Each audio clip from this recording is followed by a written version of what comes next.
voy a presentarles mi libro. Este libro ya se ha presentado varias veces, se ha presentado por lo menos 3 veces, pero como hay otro libro que está en ciernes, que voy a publicar el segundo libro, si Dios quiere, a finales de este año, dentro de un mes, dentro de 2 meses como mucho. Es un libro de poesía, es diferente, esto es una novela, ahora os contaré de qué va exactamente.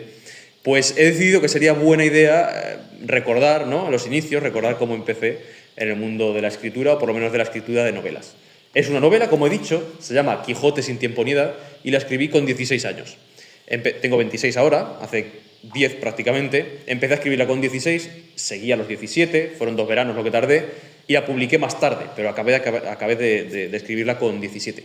Por lo tanto, yo siempre, cuando hablo con la gente y cuando la gente me compra el libro y cuando la gente digo, hombre, estoy muy orgulloso del libro, pero sea clemente cuando lo lea, porque obviamente ahora mismo tengo una formación, tengo unos conocimientos en ortotipografía, en expresión, en todo, que con 16 años no los tenía.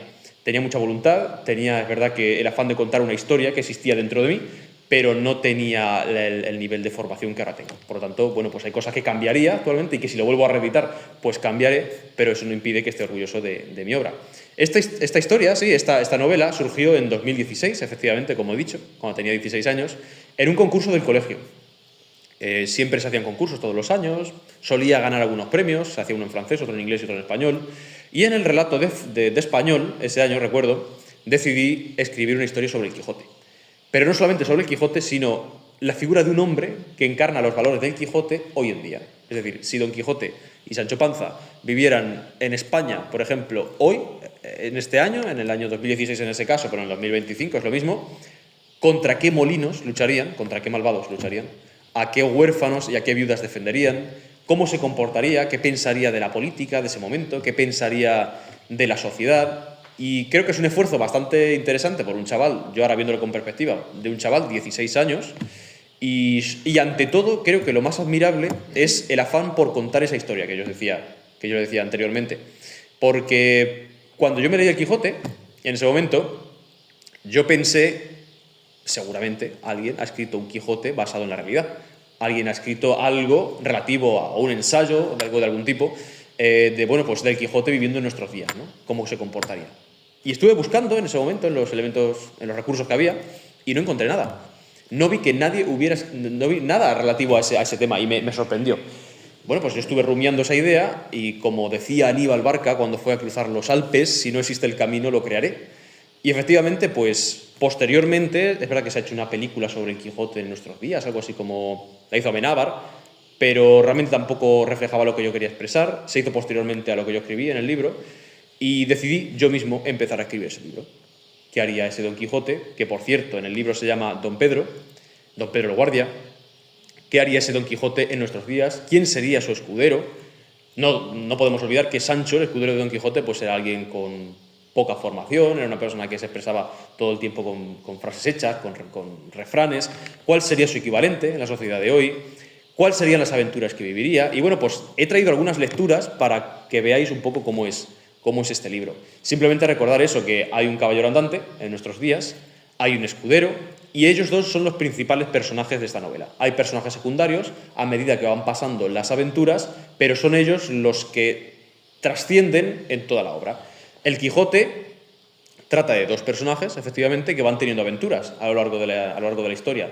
Es verdad que hay una trama, o sea, hay un principio, hay un comienzo, hay un nudo y un desenlace, pero sobre todo el Quijote se compone de aventuras y de historias más o menos aisladas. Y yo pretendí hacer lo mismo en este libro, pues eso, a los 16, 17 años, y empecé a contar aventuras de ese hombre que un día decide salir a la calle y desfacer entuertos, como decía el Quijote, salvar a los oprimidos y luchar a favor de los desfavorecidos, valga la redundancia.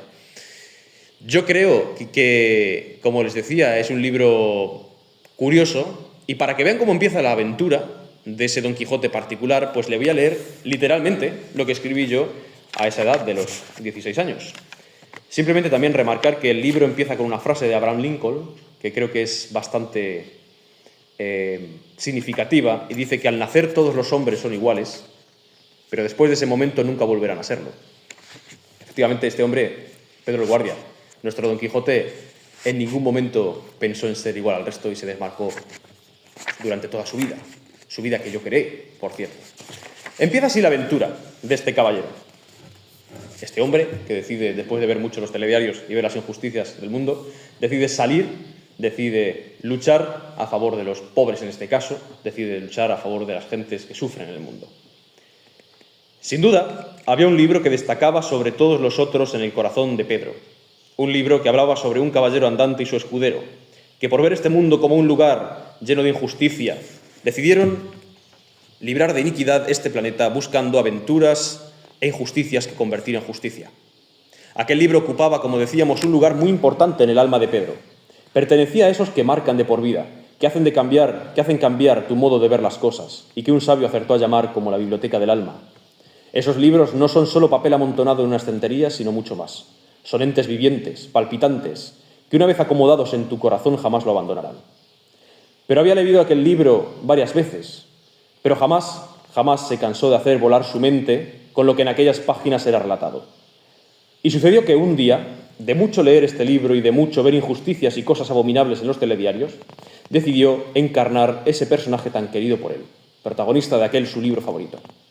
Decidió ser quien restableciera la justicia en el mundo, quien hiciera brotar de nuevo en él la sociedad y los valores ancestrales, caballerescos, la bondad, la justicia, la belleza, de ser el brazo que enderezase lo torcido como su soñado caballero. Decidió ser él quien terminase con la injusticia en el mundo. Vemos después que el caballero decide salir a las calles, como decíamos, a luchar en contra de la injusticia, pero necesita todo lo que caracterizaba a Don Quijote. Necesita unas armas, necesita un caballo, necesita un escudero. Y vemos aquí cómo empieza el caballero a buscar estas figuras. El caballero iba ya a salir de su casa cuando recordó que le faltaba algo. No podía ser que lo hubiese olvidado, era lo más importante. No había recordado que le esperaba, piafando impaciente, un magno caballo sobre el que cabalgar raudo y veloz. Bajó a su garaje en busca del magnífico rocín que debía estar ya ensillado a la espera de que Pedro apareciese para montarlo. Pero por más que buscó, ni un solo caballo halló en el garaje. Buscó y rebuscó bajo los botes de pintura, tras la bicicleta y bajo todas y cada una de las brochas y tornillos, pero no encontraba el caballo. Sin embargo, volvió después a la tarea, volvió a buscar al rocín y pensó, entonces, nuestro caballero, en que quizá debería llamarlo por su nombre, pero cayó en que tampoco tenía nombre. Pensó y creyó que debía ser un nombre sonoro, un nombre poderoso. Entonces Pedro se dio la vuelta para seguir con la búsqueda de este. Nada halló, salvo su viejo 2 caballos del año 1984. Y montando en él, cayó en la cuenta de que ni el mismísimo Alejandro Magno en toda su gloria pudo montar 2 caballos al mismo tiempo. Ese sería su rocín, su fabuloso caballo que le acompañaría en sus andanzas, envidia de babiecas y bucéfalos. Vemos como este personaje, pues, al igual que Don Quijote, es decir, es un hombre idealista. Al fin y al cabo, el Quijote critica a los idealistas, aunque hoy en día pues, se tome como un ejemplo de los soñadores, pero es una crítica a todos los que toman las novelas de caballerías como algo literal. Y vemos que se encamina en la calle. Busca un escudero, busca un caballo, busca las armas y las consigue a su manera. Es decir, como es un idealista, todo lo que hay torcido, todo lo que hay sucio en un momento dado, incluso en un sentido figurado, él lo ve como magnífico. Y eso se lo voy a relatar en el siguiente pasaje, cuando llega el caballero a la patria del escudero. El escudero, pues al igual como hemos dicho, que Don Quijote y Sancho Panza, en el caso de este escudero, era un señor sin estudios, un señor sin formación. Tampoco quiero dar más datos, ya quien le interese puede leerlo. Pero dice de la siguiente manera: llegada a la patria del escudero, al apearse de sus monturas, el caballero notó que su escudero estaba exultante, lleno de alegría. Don Pedro no se extrañó. La ciudad a la que habían llegado era perfecta, ni demasiado grande ni demasiado pequeña. Sus viviendas eran blanquísimas, todas de la misma altura, 3 plantas. De las ventanas escapaba una deliciosa música clásica que a don Pedro le pareció de Verdi. La ciudad se hallaba repleta de verdes y frondosos jardines llenos de sombra, salpicados aquí y allá por fuentes transparentes de aguas y bancos de madera perfumada de cedro y terebinto, rematados con marfil tachonados de electro, en los que uno podía permanecer al sol. Numerosos estanques de aguas cristalinas se repartían a lo largo de la ciudad, dando refugio a preciosísimos patos mandarines, albos cisnes trompeteros, rosas flamencos y multicolores peces. Aves De 1000 colores se reunían para beber y los jilgueros y herrerillos llenaban el aire con sus cantos allá donde uno fuera. Estos estanques eran alimentados por un riachuelo de límpidas aguas que cruzaba la ciudad, dejando escapar sus vivaces sonidos y frescos olores. Sus aguas estaban repletas de truchas y cangrejos, las ranas croaban por doquier y las orillas se hallaban alfombradas de florecillas de todos los colores. El riachuelo lo sorteaban 4 pequeños puentes de piedra labrada, con barandas de oro puro, sobre las que las glicinias, un tipo de planta, se descolgaban o descolgaban sus hojas, flores, y los jazmines y madreselvas y siempre vivas perfumaban el ambiente. Las calles se hallaban limpísimas y las gentes eran afables, hospitalarias y cercanas. Está relatando el caballero el momento de la llegada a la patria del escudero. Esto es lo que él ve, esto es lo que él siente, esto es lo que él está interpretando de lo que está viendo. Sin embargo, a continuación se relata lo que realmente está viendo y lo que realmente existe. Y de aquí nace esa crítica en Don Quijote a los idealistas. En realidad, las viviendas eran desiguales. Podría parecer un bloque de 8 pisos o una casita que a poco se libraba de ser chabola. Pero si algo había en común en todas las viviendas, era ropa tendida por fuera de las ventanas. Colgaba de absolutamente todas estas.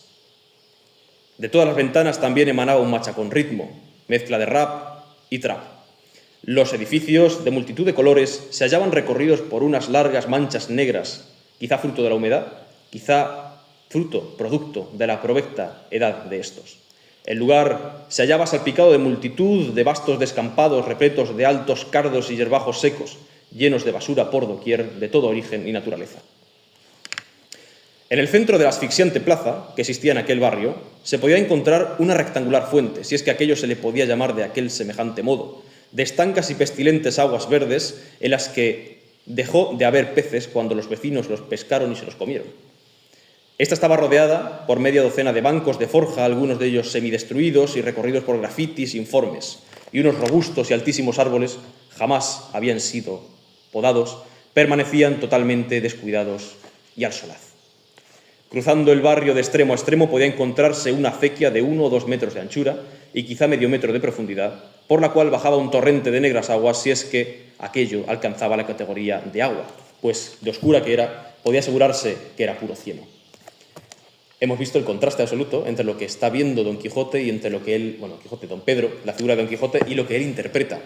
Como decía, esto es la base, esto es el alma del Quijote. Es la crítica a ese ideal, es la crítica a la interpretación positiva por encima de la realidad que hacía, de esa sociedad que tuviera numerosos problemas que también existen hoy en día. Sin embargo, no solamente este libro es una sucesión de aventuras, es una sucesión de discursos, de fábulas que tiene el personaje principal, sino que también hay una serie de momentos en los que en realidad está sucediendo una injusticia, en los que en realidad el escudero y el caballero, los dos, su mente, la mente nublada del caballero sobre todo, se despeja y consigue ver más allá de esas nubes que decíamos y consigue descifrar que está ocurriendo una injusticia y que él tiene que actuar. Obviamente la maquilla, obviamente la ve de otra manera, pero hay una injusticia. Hay muchas aventuras en las que hay justicia, en las que hay una situación triste. Yo decidí, en mi opinión, escoger las situaciones más tristes de nuestra sociedad, que yo creo que en 10 años no han variado, o apenas han variado. Y en este caso van a entender por qué es una de las situaciones también más sangrantes y más despreciables que pasan hoy en día y seguirán pasando por desgracia, y a la cual el caballero se enfrenta junto con su escudero y junto también con la familia de su escudero. Es una injusticia, como os decía, muy dura. La escribí con 16 años y hoy releyéndolo me sorprende el nivel de definición o de calificación gráfica incluso de lo que estoy contando con una edad tan temprana. Pero bueno, se lo cuento. El caballero, alzando el dedo, solicitó un segundo, un más que tenso segundo. El aire se podía cortar con el filo de una espada y solo se escuchaba la agitada respiración del escudero, los jadeos del agresor y los pataleos de la chiquilla que sentía que se asfixiaba, que perdía la vida. Bueno, no lo he dicho, pero lo que está pasando aquí es que un asaltante está intentando, vamos a decirlo de una manera suave, abusar de una mujer, de una joven que vuelve a su casa sola. Bien. La ira, la sed de venganza y la impotencia, sólidos y vertebrados, flotaban en el aire. ¿Qué había hecho aquella muchacha para ser tratada de semejante modo? Solo había salido una noche de verano para disfrutar. ¿Acaso había algo que pudiese justificar el modo de obrar de aquel sujeto? ¿Es que quizá ella había hecho algo mal? ¿Había cometido alguna imprudencia? ¿O simplemente tuvo la mala suerte de cruzarse en el peor momento con la peor persona? ¿Y qué hacer para protegerse de esto? ¿Es que acaso se puede hacer algo? Le tocó a ella, a la bella muchacha de vestido corto y blanco de tirantes y larga melena negra, pero podría haber sido cualquier mujer. Quizá esa vecina que siempre te saluda en la escalera. Podría haber sido tu prima la que se hubiese tenido que enfrentar a esta mala fortuna o cruzarse con aquel tipo. Podría haber sido tu tía, tu compañera de trabajo. Podría haber sido tu nieta. Pudo ser aquella chica de clase que también te caía y con la que también te llevabas. Pudo ser cualquiera. Pudo tocarle a tu primer amor o al mío. Quizá una conocida. Quizá, en efecto, a tu mejor amiga. Podría haberle tocado a tu hermana, a tu esposa, a tu novia o a la mía. Pudo ser tu madre yendo al trabajo o tu hija volviendo sola a casa. Podrías haber sido tú mismo. Una calle solitaria, la noche, una mujer que camina sola y un individuo que la acecha. La historia se repite una y otra vez. Después, silencio, oscuridad, incertidumbre, culpa, injusticia. Y si hay vida, queda esperanza. Pero ¿y si no la hay? ¿Qué queda si te la arrancan?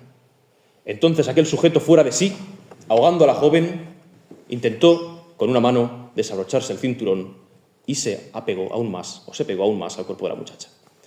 Ahora, comunicó el caballero andante por el walkie-talkie. Ya, vamos, vamos todos. Por fin, la esperada señal. A la seña, los 5 primos del escudero, su familia, como hemos dicho, se apearon. Estamos viendo un momento de máxima tensión en esa aventura. Vamos a ver cómo sigue. La luz mortecina de una de las farolas que trataba de alumbrar el lugar hizo brillar con su luz fantasmal en medio de aquella penumbra las cadenas, las pulseras, las medallas, los anillos, los crucifijos y demás alhajas de oro que colgaban de los cuerpos de los 5 primos, siempre con la camisa medio abierta. Llevaban palos, muchos palos, llevaban navajas, barras de metal, cintos, machetes, cuchillos y cadenas. Iban a cara descubierta, ni uno solo se ocultaba tras un pañuelo, una braga o un pasamontañas. Según ellos, era impropio. Todo cuanto hicieron lo llevaron a cabo en un silencio sepulcral. Uno de ellos llevaba puestas unas de sus habituales gafas de sol, modelo aviador, dejaba ver el fiero rostro detrás de ellas. Agarraba con una mano una gruesa barra de madera y con la otra una botella. Miró fijamente al agresor y a la víctima y volvió a dar un buen trago. Se acercaron con silenciosas zancadas por la espalda al agresor. Este continuaba con su lucha ahogando a la muchacha, que luchaba por liberarse dentro de aquel maletero y que desesperada arañaba y pataleaba y lloraba, pero cada vez menos, cada vez con menos insistencia, hasta que terminó por hacerlo espasmódicamente, casi entre estertores. Se le estaban acabando las fuerzas, se le estaba yendo la vida. ¿Pero es que tan profundamente dormía la gente como para no oír aquel alboroto? ¿Es que nadie oyó los desesperados gritos de la joven pidiendo auxilio? Nadie parecía haber oído nada en aquel lugar. Sin embargo, cuando el agresor, prácticamente tendido sobre el cuerpo de la muchacha, decidió hacer lo que se pretendía, uno de los primos chistó. Estaba a sus espaldas, lo veía perfectamente. El sujeto sobresaltado se reincorporó y giró la cabeza. Quedó paralizado al verse descubierto. Aún así no dejó de apretar el cuello de la muchacha. Los 5 primos, armados hasta los dientes, le recorrieron con la mirada.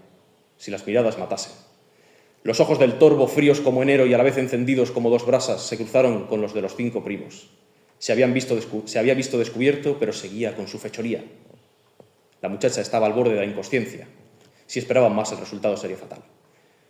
Los 5 primos jamás olvidarían aquellos ojos, una mirada insondable y oscura como un pozo de cieno, unos ojos caninos.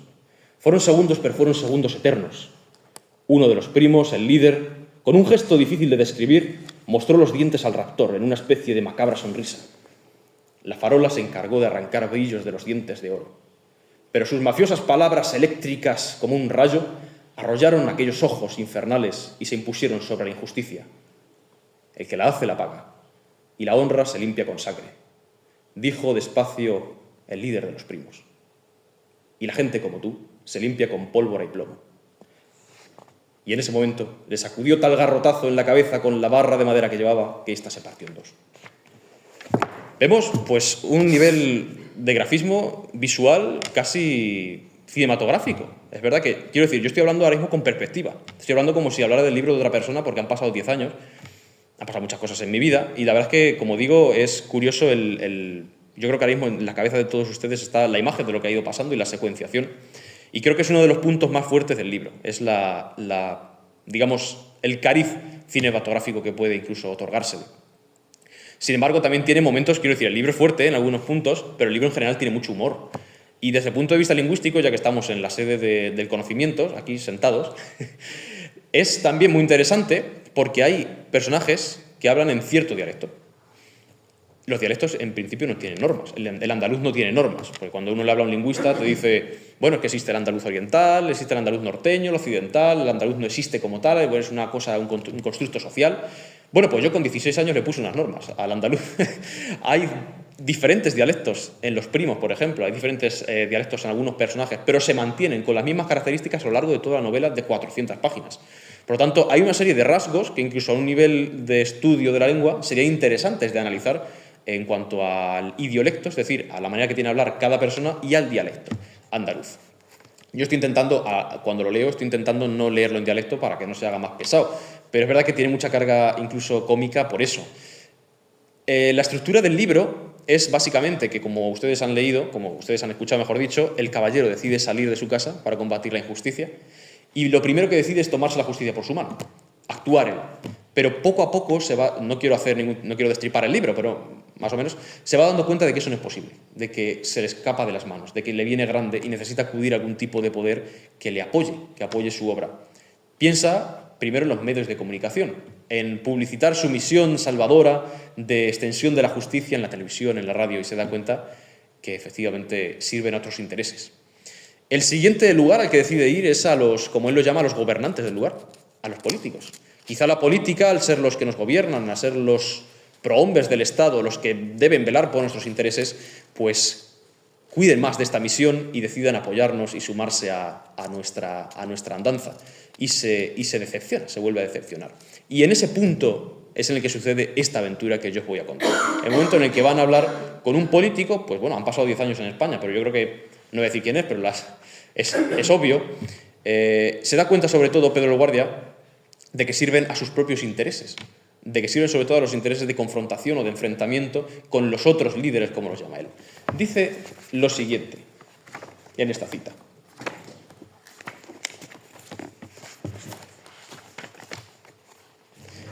No, no es no. Es él quien nos hunde en la miseria. Cuando yo alcance el poder y la gloria y me siente en el trono del partido, elegiré como ministros y ministras a personas que perdurarán en el cargo por mucho tiempo y que trabajarán duro durante muchas legislaturas, para mí. Ni uno solo abandonará su puesto, ni habrá escándalos, ni dimitirá uno solo, ni habrá corrupción. Porque nosotros no somos como esos ladrones corruptos e incompetentes del gobierno, y la era de oro vendrá con nosotros. Además, su gobierno no aboga tampoco por la igualdad, no es paritario. Y tras una breve pausa continuó: cuando yo alcance el poder, la presidencia, mi gobierno será igualitario y paritario, habrá el mismo número de rubios que de morenos. Esto es solo un ejemplo absurdo, obvio, claramente, ya que no podemos nombrar cargos políticos o cargas políticas en función de valores tan absurdos como la libertad o el color de pelo, en función de la presencia o no de un rasgo genético manifestado simplemente por un alelo, como el color, como decíamos, de pelo o de ojos. Yo nunca equipararía la genética o la biología con los sentimientos u orientaciones de cada persona individual. Díganme ustedes, ¿acaso han visto alguna vez un presidente de España rubio? ¿Lo han visto? El escudero quiso responder, pero el dirigente no se lo permitió. Dígame, ¿ha visto usted alguna vez un presidente de España con los ojos verdes? ¿Y con los ojos azules? No, pues eso es el fruto de una sociedad morenista no igualitaria, dominada por los de pelo moreno y ojos oscuros. Los rubios no tienen las mismas oportunidades de promocionar ni desde luego de alcanzar puestos de poder. ¿Pero qué me está diciendo usted? Eso no puede ser así, le dijo el escudero. ¿Usted conoce algún premio Nobel rubio? ¿Conocen alguno? Pues no sabría concretarle, le dijo el caballero, pero seguramente alguno habrá entre todos. Pues no, precisamente por eso, ¿no lo ve? En las escuelas solamente nos enseñaron los científicos y literarios con pelo oscuro. No, no es no, gritó. Mi consejo de ministros lo formará el mismo número de morenos que de rubios. Será el consejo de ministros y ministras rubios y morenos con el rubio por delante para rubializar el lenguaje, que, por cierto, también es morenista. ¿No se han fijado ustedes en que incluso la misma palabra lenguaje posee dos letras en común con la palabra moreno y tan solo una con la palabra rubio? ¿O es que en el diccionario aparecen 6.119 palabras que comienzan por mo, como moreno, y tan solo 1.689 palabras que empiezan por la sílaba ru, como rubio? En ese momento el escudero no supo muy bien qué responder, pero el dirigente siguió diciendo: además, viendo que ustedes son unos heteromorenistas, no sabrán la cruda realidad que se esconde detrás del colectivo PKP-Moal. Sinceramente no sé qué es el colectivo PKP-Moal, dijo el buen hombre. Pues es el colectivo de personas carentes de pelo por motivos relacionados con la alopecia. Nuestros protagonistas cruzaron sus miradas. Aquello no podía ser cierto. El gobernante prosiguió con su exposición.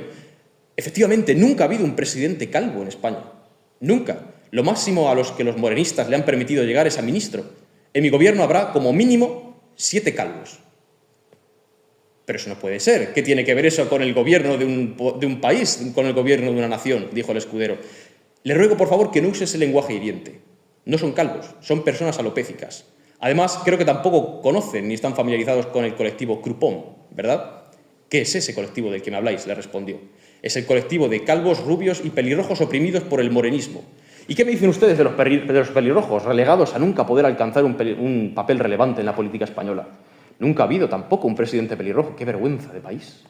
Naturalmente, la culpa es del morenismo retrógrado que existe en España y del actual presidente, obviamente, y de su equipo de gobierno, ya que entre sus ministros no hay el mismo número de rubios que de morenos y la presencia del colectivo PKP-Moal y Crupom en su gobierno es escasa o casi nula. Siguieron hablando de esta manera y el gobernante, para acabar, les dijo: la respuesta está en la infancia. Proyectaremos películas con protagonistas calvos en las escuelas de infantil y primaria para que de este modo los niños del futuro no discriminen a las personas con alopecia. Díganme, ¿alguna vez han visto una película infantil en la que el protagonista sea calvo? No, ¿verdad? Piensen, por ejemplo, en Aladín, tenía el pelo largo y además era moreno. La Bella y la Bestia era un ser peludo y todos los príncipes apuestos tienen largas melenas, es inadmisible. ¿Cómo no vamos a provocar en esas infames películas que cuando los niños crezcan, con todas esas ideas heteromorenistas y foliculares y melanizantes opresivas en su cabeza, no discriminen a los pobres calvos? Y haciendo una estudiada pausa aseguró: pero yo tengo la solución. ¿Y cuál es?, preguntó el caballero. El gobernante, con rostro iluminado, reveló aquella supuesta y misteriosa verdad oculta: la ideología de pelo.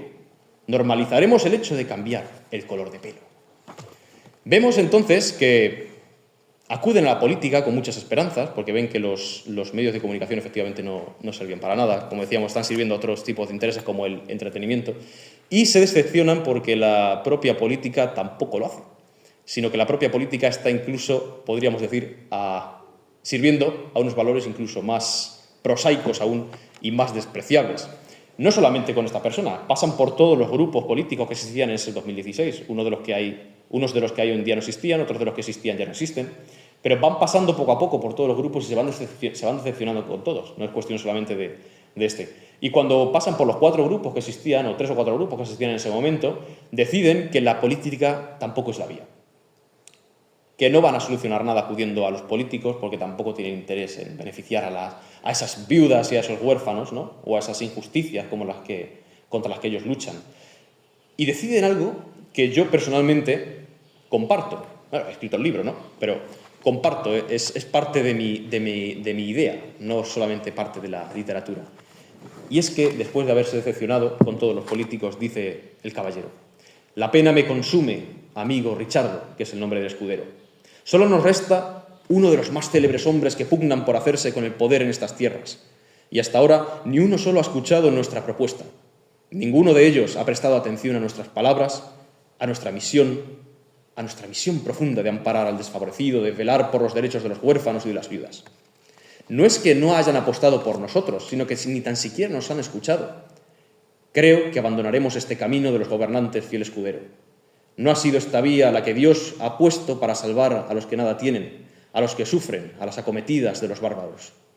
Ni uno solo ha mostrado interés por nuestra magna y muy noble misión, ni uno solo. Uno no acertaba a decir 3 palabras sin colar un chiste, otro, como un simio, gritaba intentando imponer su no, y a otro le sorprendimos en un ritmo de iniciación de batalla invocando al dios de la guerra. Ni un solo hombre cuerdo y cabal para el gobierno de esta nación. Solo queda un resquicio de esperanza. Solo un resquicio de esperanza nos queda en el mundo de la política. el último con el que tenemos que hablar, que efectivamente también le decepciona. Pondremos todas nuestras esperanzas en él, y el Omnipotente quiera que resulte de buen modo aqueste último lance. Efectivamente, cuando hablan con este hombre, con el último grupo que yo decido poner, efectivamente acaban también decepcionados y acaba abandonando la política. ¿Saben ustedes una cosa?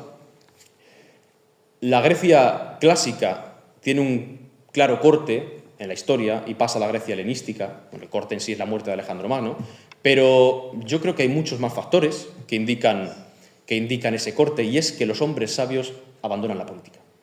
En la Grecia clásica, Pericles, por ejemplo, decían en su época que el que no se abonaba a la política, el que no participaba en la política de su pueblo era un idiotes, es decir, el que solamente se ocupa del idion, de sí mismo. Y la palabra, pues acabó desembocando en un idiota, en una persona que es un tonto. Sin embargo, cuando muere Alejandro y el mundo está cambiando tanto y hay tantos reinos, se ha descubierto tanto mundo alrededor de Grecia, el hombre sabio abandona la política como si fuera un campo de minas. Decide que ese no es el camino. Y es lo que pasa en el corazón de nuestros dos héroes. Acaba con el mundo de la política diciendo esto: mirad, buen Richardo, aquí han muerto nuestras esperanzas en el mundo de los gobernantes. Ni tan siquiera uno solo de ellos ha querido aceptar nuestros ideales y nuestras metas.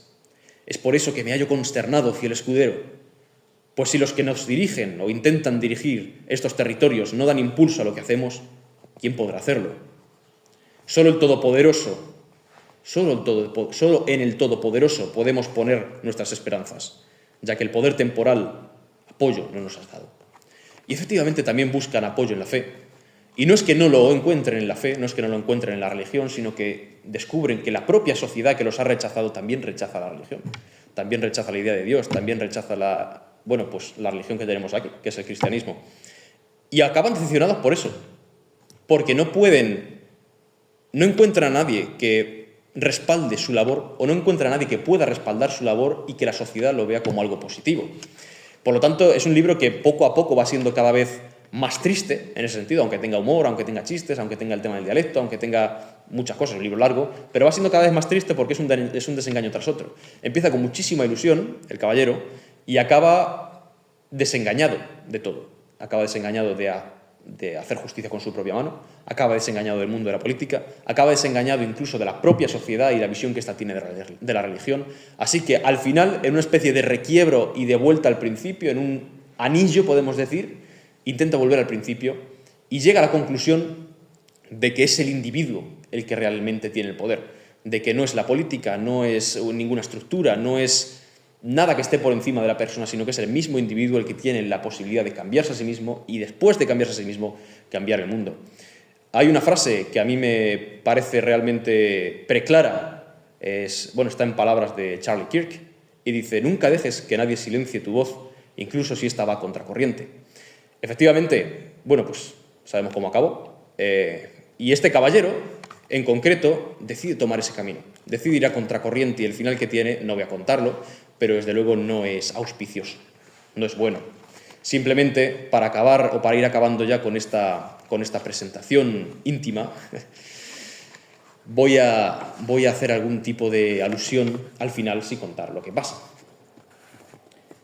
Todos cuantos se cruzaron en el camino del caballero andante, y todos cuantos tuvieron los ojos del corazón y los oídos del alma bien abiertos, que fueron muy escasos, supieron que la libertad, el amor y el deseo de justicia fueron quienes alentaron su vida.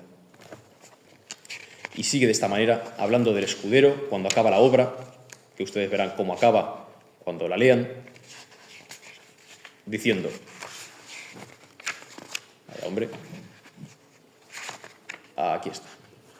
Acaba la obra, como decíamos, la última de las páginas, después de que de que llegue el desenlace de la obra, la última de las páginas y la novela en sí concluye diciendo que los cobardes mueren muchas veces antes de su verdadera muerte, pero que los valientes gustan la muerte una sola vez, como decía en palabras de William Shakespeare. Y en palabras de otro de los grandes genios, yo diría que de la humanidad, pero sobre todo de nuestra patria, de la piel de toro, que es Félix Rodríguez de la Fuente, dice: el último capítulo de nuestro cuento merece bien el título: el fin de una estirpe, la estirpe de los libres. Efectivamente, don Pedro, su escudero Richardo también en menor medida, pero sobre todo el caballero, decidió vivir con libertad y decidió tomar el poder de la justicia por su propia mano, decidió, efectivamente, como decíamos, que el individuo es el que tiene el poder de cambiar el mundo y decidió, sobre todo, que nadie podría silenciar su voz. Incluso, esto ya es una reflexión personal, incluso con la propia muerte. Es decir, yo creo que la palabra escrita o la palabra dicha, así como el amor, son las dos únicas fuerzas que trascienden la muerte. Cuando los autores latinos, cuando los autores clásicos hablan de Aníbal, sé que hemos estado hablando antes, ¿no? Cuando decía, yo haré el camino, yo haré mi propio camino, dicen que cuando cruzó los Alpes para invadir la península itálica, para entrar ya en Roma y conquistarla, cosa que no pasó, pero bueno, cuando cruzó los Alpes, la palabra que emplean es trascendere, trascender. Dicen que Aníbal trascendió los Alpes. No solamente que los cruzara, sino que al trascender los Alpes entró en otro mundo. Trascendió incluso la historia. En palabras de Bernardo Subirón, un profesor de historia cordobés además, dice él que hay muy poca gente que consiga trascender los Alpes de la historia. Hay muy pocos que consigan saltar esas montañas y ser, digamos, reconocidos después de su muerte. Pero como he dicho, yo creo que la palabra dicha y la palabra escrita, el testimonio que dejamos cuando nos vamos, porque todos nos iremos en algún momento, antes o después, el testimonio que dejamos, así como el amor, son las dos únicas fuerzas que persisten después de nuestra muerte y pueden seguir cambiando el mundo una vez que nosotros incluso no estemos aquí. Con esto me gustaría prácticamente acabar. Hay frases poderosas en el libro, creo que lo mejor es dejarlas para el lector. Hay también una introducción curiosa que se llama ¿Cómo llegó a mí esta historia? Yo no sé si ustedes lo saben, pero El Quijote, que es la obra en la que se inspira esta novela, toma un recurso que se llama el manuscrito encontrado. Es decir, Cervantes dice que él no escribió el Quijote. Él dice que se lo compró, dice literalmente, a un moro que vendía pergaminos antiguos en el mercado y que vio una historia curiosa de un caballero andante, de no sé qué, en letras árabes, se lo vendió o pidió el favor de un traductor, el traductor se lo tradujo, vio que era una cosa interesante y se lo apropió. Y él empezó a escribir o empezó a recopilar la obra del Quijote en esos pergaminos. Bueno, yo hago lo mismo. Yo digo que yo no he escrito esta novela, la he escrito. Digo que no lo he hecho, sino que simplemente ha llegado a mí por otras vías, lo he escuchado de personas y es como empieza el libro. Con un relato que yo he intentado traducir de una lengua, de mi propia lengua, pero de un registro diferente, al registro literario, simplemente. Como decía, creo que hay frases interesantes de señalar, pero la dejaré para vosotros. Simplemente la del principio creo que conviene recordarla. Creo que es, poderosa, cuanto menos, y es esa frase de Lincoln que decía, como empezábamos, acabaremos, decía que al nacer todos somos iguales, pero que después de ese momento nunca volveremos a serlo. Decía también Platón algo muy interesante que no recogí aquí, pero que recogeré en mi próximo libro, si tengo la oportunidad, y es que decía que cuando él había nacido sabía todo. Sin embargo, a medida que había pasado el tiempo lo había ido olvidando. Sabía todo lo importante, sabía lo que de verdad importaba en la vida. Cuando somos niños tenemos todo muy claro, tenemos lo que es importante bastante claro y bastante priorizado. Sin embargo, a medida que va pasando el tiempo, a medida que vamos vendiendo nuestra autonomía y nuestra libertad a otros intereses, a otras circunstancias, vamos perdiendo la libertad y vamos encadenando poco a poco. Hay una frase que se dice en la película de Alejandro Magno, es una frase cinematográfica, quiero decir, no la dijo Alejandro, por lo menos yo no tengo entendido que la dijera, y es que cuando está hablando con uno de sus generales, os explico brevemente lo que está pasando y acabamos con eso. Alejandro está conquistando el mundo, básicamente, en 10 años ha llegado a la India, quiere seguir hasta ver qué es lo que hay más allá, hasta llegar a los confines del mundo, pero sus hombres no quieren, porque llevan 10 años fuera de su casa y quieren volver a ver a sus mujeres, a sus nietos, a sus hijos, y no estar peleando con tribus de bárbaros en la India para no sabemos muy bien qué, porque tampoco sabían qué era lo que pretendía hacer Alejandro en la India, aparte de explorar y aparte de conocer. Y en un momento dado de la película, Crátero, uno de sus generales, le dice que efectivamente lo único que quieren es volver a ver a sus mujeres antes de morir o antes de que los matara o los pisara un elefante en esas tribus de bárbaros. Y le dice a Alejandro, casi llorando, creo que sueñas, Crátero, y creo que al tener hijos mestizos con las persas con las que te has juntado, al comprar joyas y oro, al enriquecerte, has vendido tu libertad y has conseguido hacerte esclavo con todas las cosas que corrompen a los hombres.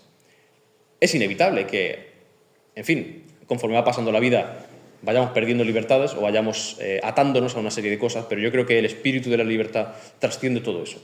Y creo que lo que debemos perseguir y por lo que debemos luchar al fin y al cabo en nuestra vida es por mantener esa ilusión, por mantener esa libertad y por mantener ese sentido de justicia que caracterizó en todo momento a don Pedro el Guardia y a su escudero.